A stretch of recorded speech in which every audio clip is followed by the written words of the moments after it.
आदाब। मुनसिफ टीवी की खास पेशकश बियॉन्ड बॉर्डर्स में आप सभी का इस्तकबाल है और मैं हूं सैयद अहमद जीलानी। बियॉन्ड बॉर्डर्स में आज बात करेंगे इसराइल और हमास जंगबंदी के पहले मरहले पर मुत्तफिक, मशरक़ वस्ता ने ली राहत की सांस और अब आगे क्या होगा।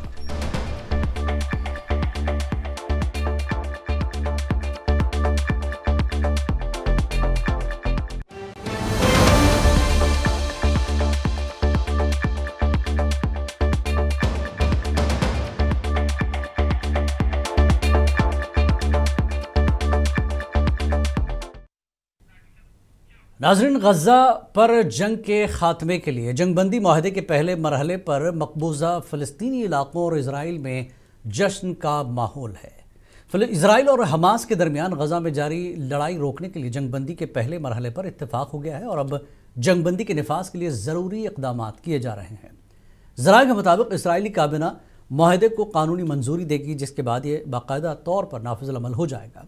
तो माहदे के तहत जंगबंदी का आगाज़ फौरी तौर पर होगा, यानी जैसे ही काबिना की मंजूरी मिलेगी दोनों फरीक इस पर ऐलान करेंगे बाकायदा। तो पहले मरहले में कैदियों और यरगमालियों का तबादला शुरू किया जाएगा, जिसका आगाज़ आइंदा चंद दिनों में मुतवक्के है और इसराइली फ़ौज को अगले 24 घंटों के अंदर कुछ इलाकों से वापसी करनी होगी, ताहम मुकम्मल इनखला बाद के मराहिल में होगा।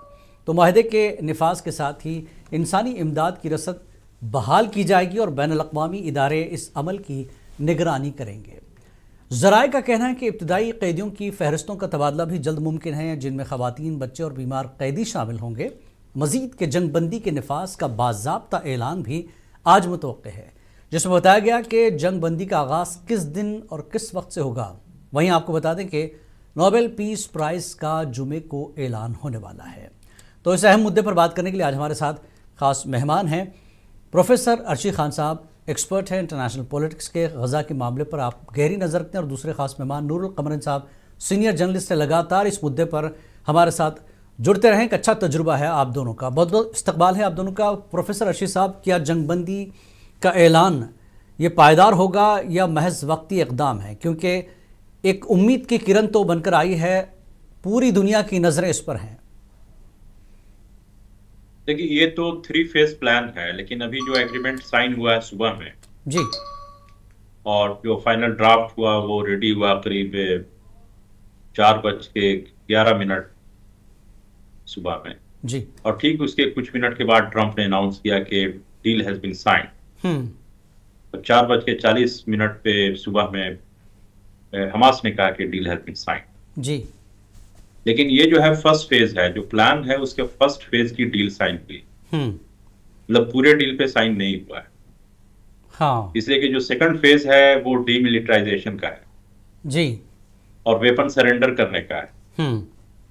ठीक है, उसके बाद जो है उसमें आपके इंटरनेशनल कंसोलिडेशन फोर्स को लाने का है। इंटरनेशनल फोर्स की बात है जो आप कह रहे थे, उस पे बहुत सारी टेक्निकलिटीज है, लॉजिस्टिक है, उस पर अभी कोई बात नहीं। अभी जो बात हुई है बेसिकली जी कि कितने प्रिजनर्स आप देंगे, मतलब कि इजरायलियों को। इजराइल टोटल प्रिजनर्स हैं आपके 48, जिसमें 20 जो है वो जिंदा हैं जी, और बाकी लोग जो है वो इजरायली बॉम्बिंग से ही मारे गए।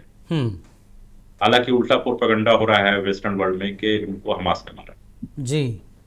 तो ये बॉम्बिंग तो आपने देखा है कि कई जगह बॉम्बिंग हुई और वो मारे गए। बिल्कुल। उसके अलावा जो है आपके करीब 250 कैदी जो फलस्तीनी हैं इजरायली जेल, और वो लाइफ सेंटेंस का उनको बनाया गया, मतलब कि जिंदगी भर वो जेल में रहेंगे, उनको छोड़ा जाएगा। और इसके अलावा 1700 कैदी और हैं जिनको छोड़ा जाएगा जी। लेकिन उसमें वो कैदी इन्वॉल्व नहीं है, उनको नहीं छोड़ा जाएगा जो 7 अक्टूबर को शामिल जी। और एक और जो आपके सेकंड इंतिफादा शुरू हुआ था 28 सितंबर सन 2000 में। जी जी।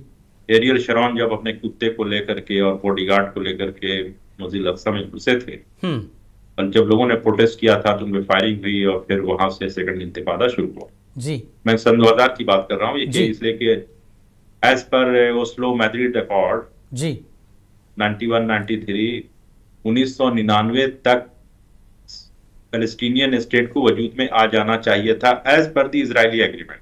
हाँ, और इसी वजह से वो नहीं हुआ तो लोगों ने एहतजाज किया तो सेकंड इंतिफादा शुरू हुआ। तो उसमें मरवान बरगूती एक लीडर थे। हाँ हाँ।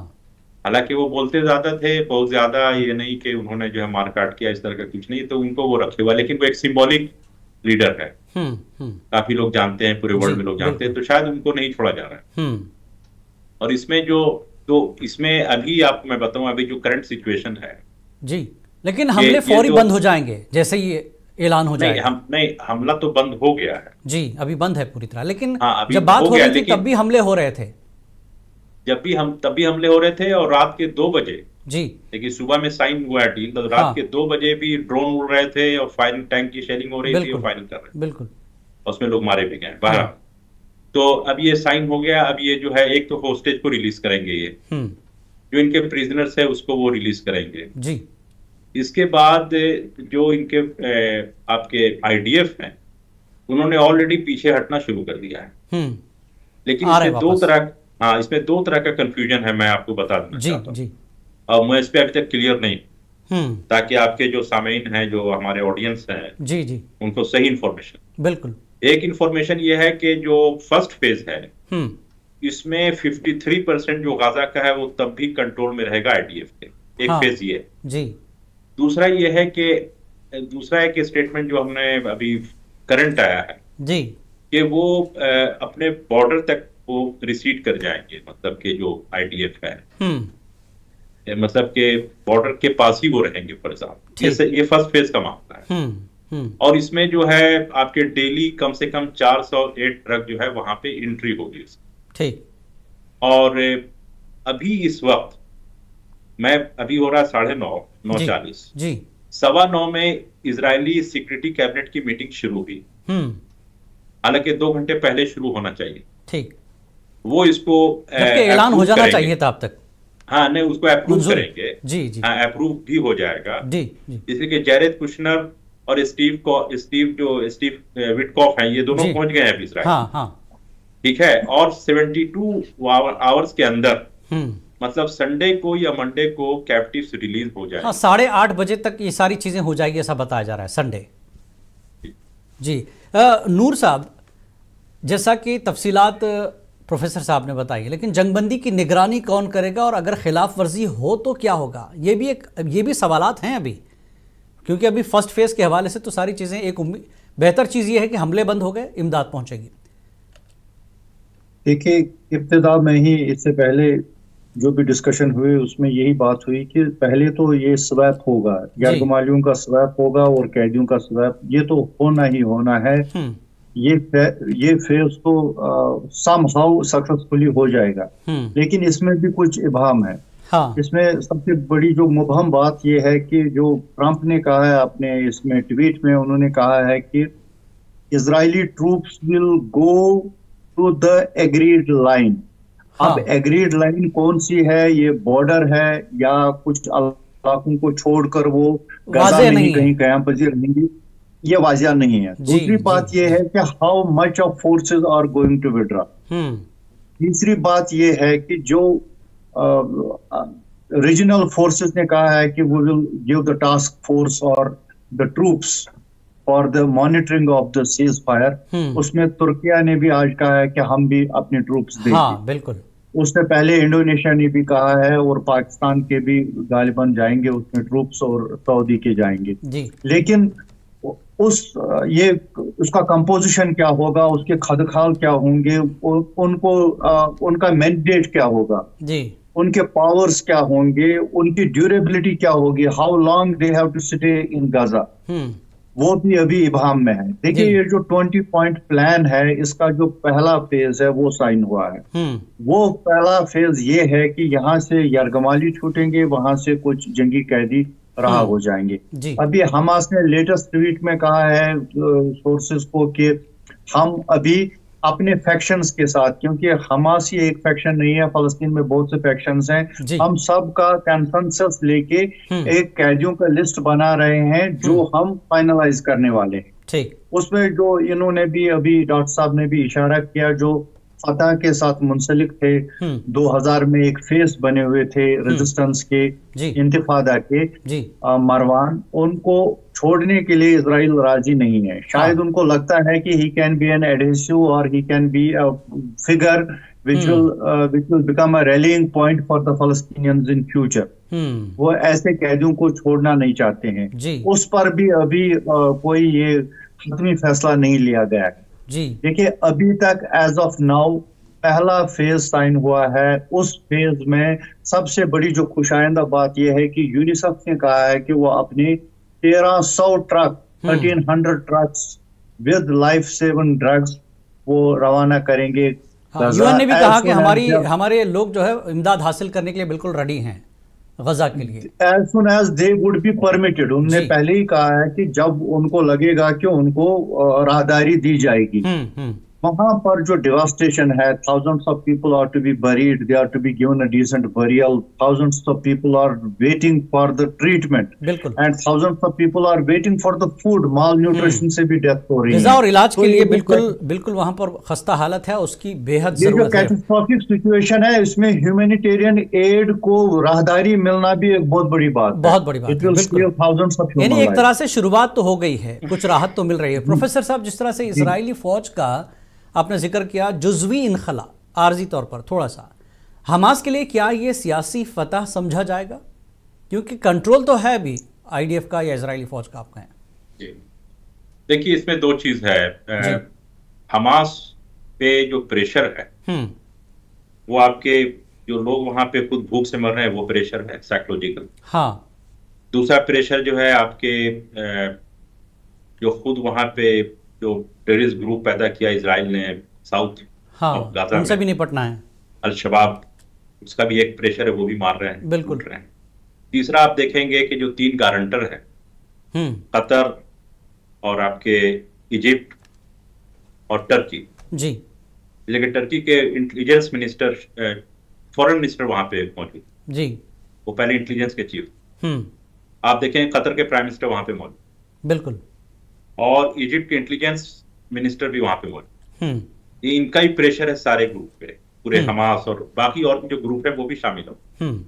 उसके बाद आप देखें कि जो मुस्लिम वर्ल्ड है उनका भी प्रेशर है जी, और ट्रम्प साहब की धमकी भी है। बिल्कुल, इन तमाम चीजों को अगर आप देखेंगे तो आप देखेंगे कि हमास ने जो अप्रोच लिया है वो लोगों की जिंदगी को बचाने के लिए काफी कंप्रोमाइज किया। हाँ। अब आप इसको कह सकते हैं कि भाई लो आ गए, नीचे आ गए, बात सही है जी, ये आ गए जी, लेकिन मैं आपको बताऊं कि ये अप्रोच जो है ज्यादातर इस्लामिक सिविलाइजेशन में रहा है। चाहे सुलह हुदैबिया आप देख लें जी, या ईरान का आप देख लें। ईरान ने हमेशा जो है न्यूक्लियर वेपन पे बहुत ज्यादा जो है आपके नरमी अख्तियार की। जिस तरह से वो कहते गए ईरान करता गया। हमास की एक सियासी मजबूरी भी थी और एक इंसानी जज्बा भी था, उसकी खातिर इन्हें पीछे हटना पड़ा जी। लेकिन दूसरी चीज आप देखेंगे जी, अगर इसको आप डिफीट कहें हमास का तो पार्शियली मैं कह सकता हूं, लेकिन इससे ज्यादा डिफीट आपके इजराइल की है। सवाल है कि इजराइल को भी क्या हासिल हुआ। हाँ, लेकिन इजराइल ने यह क्लेम किया कि हमारा जो वॉर ऑब्जेक्टिव था मैंने अचीव कर लिया। हाँ। वॉर ऑब्जेक्टिव क्या है कि उन्होंने जो रिलीज हो रहे हैं होस्टेज, उसका नाम दिया गया अभी 4 घंटे पहले जी, operation return of hostage to borders. इस तरह का आप देखिए ये सब चीजें हैं जो कि काफी वेपनाइजिंग चीजें हैं। तो यहां पे आप देखेंगे कि इजराइल ने कहा कि मैंने वॉर ऑब्जेक्टिव मेरा अचीव हो गया, इसलिए कि होस्टेज हम वापस ले रहे हैं और हमास को हमने काफी कमजोर कर दिया जी। हालांकि आप देखेंगे कि जो होस्टेज को ये रिलीज कर रहे हैं, हमास ये चाह रहा है कि इनका जो एक एक्सक्यूज फैक्टर है जी जी, जो प्रिटेक्स्ट है जिसके बेसिस पे पूरी दुनिया में रोते गाते हैं कि भाई हमारे लोगों को पकड़ रखा है, हम इसको रिलीज करते हैं। अब आप इसको कमजोरी समझें या जो भी समझें, लेकिन आप देखेंगे कि जितने वहां पे वो लोग जो अपने जमीन को आजाद कराने के लिए हैं, जद्दोजहद कर रहे हैं, उनके स्पिरिट में और उनके एम्स में कोई कमी नहीं आई। बिल्कुल। और इसी चीज को देखते हुए ट्रंप ने भी और जैरेड कुशनर जो उनके दामाद हैं और आपके स्टीव विटकॉफ जी, इन्होंने ये देखा कि हो सकता है कि कई साल और लंबी लड़ाई चले अगर सिर्फ हमासी से ईरान उधर मजबूत हो रहा है। हाँ। येमेन जो है, येमेन तमाम चीजों के बावजूद, प्रेशर के बावजूद, येमेन जो है काफी फ्रंट लाइन पे है जी, और जो भी उससे हो रहा है वो कर रहा है इस सिचुएशन। अच्छा, उसके आप देखेंगे आपके जो आपके हिजबुल्लाह वाले लोग हैं जी, ये भी धीरे धीरे असर्ट कर रहे हैं अब। और दूसरा तो सीरिया में भी एक तरह से खाना जंगी है। हाँ, तो ये चाह रहे हैं कि सिचुएशन को धीरे धीरे कम किया जाए और इस वजह से जो है आपका से, लेकिन आप देखेंगे कि जो ज्यादा सेक्रीफाइस है जी, ह्यूमन सेक्रीफाइस है वो पैलेस्टीनियन का हुआ है जी बिल्कुल, लेकिन जो पॉलिटिकल डिफीट हुई है वो आपकी इजराइल की हुई है। और फौरन क्या हुआ मैं आपको बताऊं जी, कि अभी कुछ देर पहले जी, मतलब 2 घंटे पहले जो इजरायली फॉरेन मिनिस्टर हैं गिदियोन सार जी, इन्होंने फॉक्स न्यूज को स्टेटमेंट दिया कि हमारा कोई इंटेंशन नहीं है कि वहां पे हम जंग करें और जंग ये करें, हम इसको पूरी तरह से ट्रम्प के प्लान को इम्प्लीमेंट करेंगे। ठीक, इसलिए कि ट्रम्प जो है वो सैटरडे को मतलब शनिचर को या नहीं तो एतवार को वो पहुंच रहे हैं वहां। हाँ, इजराइल डेविड कुशनर ऑलरेडी अभी वो पहुंच गए हैं, बिल्कुल पहुंच गए हैं। जी, मिडिल ईस्ट का दौरा भी है ट्रम्प का, अरब ममालिक भी जाएंगे, मिस्र भी हो सकता जाए। हाँ, लेकिन मैं यहाँ पे सिर्फ एक 2 सेकंड में कहना चाहूँ जी जी, कि आप ये देखिएगा चाहे वो ईरान का मामला हो या हिजबुल्लाह का मामला हो या येमेन का मामला हो, इन्होंने हमेशा झुक के काम किया जी, लेकिन उसके बावजूद जी जो इनका जो इस्तेहसाल हो रहा है, जो एक्सप्लॉयटेशन हो रहा है, चाहे वो अपने लोग कर रहे हो या बाहर के लोग कर रहे हैं जी, उसमें कोई कमी नहीं। हाँ जी, नूरुल कमर साहब, एक चीज़ है, सियासी हार नहीं माना जाए, या फिर जिस तरह से प्रोफेसर साहब ने कहा कि यहाँ पर जो बेसिक नीड्स थी कि फ़ौरन राहत दी जाए और जिस तरह के मसाइल गज़ा में हैं उसकी वजह से हमास को पीछे हटना पड़ा है।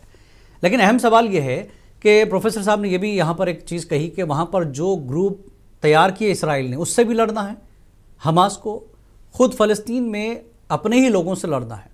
एक ये चैलेंज, दूसरा हमास क्या हथियार डालेगी, तीसरा जंगबंदी का क्या मुआहदा जो अक़वाम मुत्तहिदा किसी आलमी फोरम की निगरानी से हुआ है, क्या कुछ है? देखिए, और इसकी निगरानी करेगा कौन सारी चीज़ों की? जहां तक हमास का ताल्लुक है, हमास की जो मिलिट्री ताकत है, जो उनमें आप मान लीजिए फौजी ताकत है, फौजी ताकत को उन्होंने 7 अक्टूबर 2 साल पहले से आज तक बचा के रखा। आप देख लेंगे कि जो भी बम्बारमेंट हुई, जो भी कैटास्ट्रॉफ हुआ, जो भी हमले किए, ग्राउंड ऑफेंसिव किया इजराइल ने, their target has been Palestinian people, not any hideout or any kind of a military installation of Hamas. Hamas, by and large, has been able to lie low and save its cadres. देखिए, ये बात तो तय है कि Hamas ने अपने cadres को इन 2 सालों में बचा लिया। दूसरी बात ये है कि हिजबुल्लाह ने भी लाई लो करके अपने कैडर्स को बाय एंड लार्ज बचा लिया है आफ्टर द इनिशियल टारगेट्स। जो इनिशियल टारगेटिंग उनकी हो गई, उसके बाद से उन्होंने भी अपने कैडर्स को लाई लो किया। यमन में हूतीज ने एक तो फ्रंटल हमले किए और जो उनका वार विथाल है, they have been able to save it by and large. तीसरी बात जो सबसे अहम है, that is the emerging surging power of Iran जिस तरीके से सूरत के साथ आगे जा रहा है, खामोशी के साथ, in every department of life, specially in the military drills with Russia, with China, and the way they are behaving after the 12 days war, वो ये अंदिया दे रहा है कि ईरान आने वाले दिनों में एक बहुत बड़ा फोर्स होगा मशरिकी वस्ता में to decide about the geopolitics of that region. लेकिन क्या इस सिचुएशन में ईरान की मदाखलत होगी गजा में? Iran will wait and watch. देखिए, ईरान ने एक चीज सीखी है, हिकमत और सब्र के साथ सिचुएशंस को डील करना और सिचुएशंस को एनालाइज करके एक हिकमत अमली बनाना। आप देख लीजिए कि Iran has never tried to be pampered और to be provoked for any kind of action और रिएक्शन इन इट्स रीजन। आप देख लीजिए, बाय एंड लार्ज उन्होंने बहुत कोशिश की, हतल गुस्सा कोशिश की कि वो इजराइल और अमेरिका के हमलों से बच जाएं। जब वो इनएविटेबल बन गया तब उन्होंने एक्शन दिखाई या उन्होंने रिएक्शन दिखाई। Iran is waiting and watching, but it is a formidable silent force in the region. जी प्रोफेसर साहब क्या कहेंगे ईरान के हवाले से हम आगे क्या देखते हैं, गजा में क्या कुछ उसकी मुदाखलत होगी, और दूसरा इस जंगबंदी के बाद पूरा जो खिता है जैसे लेबनान, शाम वगैरह है, इस पर क्या असरात आप देखते हैं इस जंगबंदी के? देखिए असरात तो अभी तो पॉजिटिव नजर आ रहा है, लेकिन आगे क्या होगा इसलिए कि इजराइल के बारे में आप कुछ कह नहीं सकते हैं कि ये कौन सी हिकमत अमली अपनाएंगे या क्या करेंगे। इनके आपस में भी काफी फूट है। अगर आप देखेंगे अभी जो मीटिंग हो रही है वहां पे सिक्योरिटी कैबिनेट की जी, तो उसमें भी जो तीनों लोग हैं आपके, जो रिलीजियस मिनिस्टर हैं, जो फाइनेंस मिनिस्टर हैं, इंटरनल सिक्योरिटी मिनिस्टर हैं, ये तीनों अपोज करेंगे। लेकिन बाकी लोग इनको सपोर्ट कर रहे हैं, तो नेतन्याहू की गवर्नमेंट रहेगी वहां पे जी। लेकिन आप देखेंगे वहां पे कि ईरान ने भी इस डील को सपोर्ट किया है। हाँ, जो फर्स्ट फेज का जो डील है इसको ईरान ने सपोर्ट किया है जी, वेलकम किया है। उसके बाद आप देखेंगे कि येमेन जो हुथी है इन्होंने वेलकम किया है। उसके बाद आप देखेंगे खुद हमास ने अपने बयान में जी, जो उन्होंने शायद अल-कुद्स टीवी को दिया है या किसी और को जी, तो उन्होंने ट्रंप का भी शुक्रिया अदा किया है। अब आप देखिए ये फराबदिली मैं कहूंगा जी। हालांकि ये अर्शी साहब प्लान ट्रंप का है, ट्रंप ने पूरा दबाव बनाया, सारी चीजें हुई, नेतन्याहू ने क्या कुछ बदलाव किया, सारी चीजें हैं, लेकिन क्या अगर ये मुआहदा नाकाम हो जाता है तो बड़े मुतासरीन कौन होंगे और जिम्मेदार कौन होगा? क्या ट्रंप ही इसकी जिम्मेदारी लेंगे? ये बहुत इंपॉर्टेंट पॉइंट है। देखिए इसके बारे में कहीं कहीं पे रिफ्लेक्शन मिला है कि ट्रंप ने गारंटी दी है हाँ, कि वायलेशन नहीं होगा। इसके बारे में आपके जो मुख्तलिफ रेजिस्टेंस ग्रुप है उन्होंने कहा है। इसके अलावा जो तीन आपके गारंटर हैं, इजिप्ट, आप टर्की और कतर जी, इन्होंने भी गारंटी दी है कि वायलेशन नहीं। लेकिन आपने देखा पहले भी सीज फायर हुआ था जी, और यही गारंटर सब आपके इसमें शामिल थे। टर्की तो नहीं था हाँ, लेकिन सब शामिल थे हाँ। लेकिन क्या हुआ? इसलिए कि जिस वक्त ये निगोशिएशन चल रहा था उस वक्त भी लोग मारे जा रहे थे। बिल्कुल, ट्रंप ने खुद कहा 3 दिन पहले कि भाई जो है deal is final, it will be final, stop bombing जी, लेकिन बॉम्बिंग तो स्टॉप नहीं हुई। बिल्कुल, तो ये चीजों को आप देखिए। दूसरी चीज आप देखेंगे कि जो वहां पे आपके सार है, आपके गिडियोन सार जो मैं कह रहा था जी, फॉरेन मिनिस्टर ऑफ इजराइल जी, उन्होंने कहा कि देखिए हम जंग बंद कर रहे हैं, मेरा कोई इरादा नहीं है, ये डील का कोई वायलेशन नहीं होगा, मतलब फर्स्ट फेज जी। और फॉरेन उन्होंने कहा जर्मनी को कि आपने जो सैंक्शन लगाया है वेपन का वो खत्म कर दीजिए हाँ। और ये जगह जगह ये कह रहे हैं कि भाई हमारे पास जो ऊपर पाबंदी थी और आपके हमारे सेटलर्स के ऊपर जो पाबंदी थी और भी चीजों पे जो पाबंदी, आप सब खत्म कीजिए।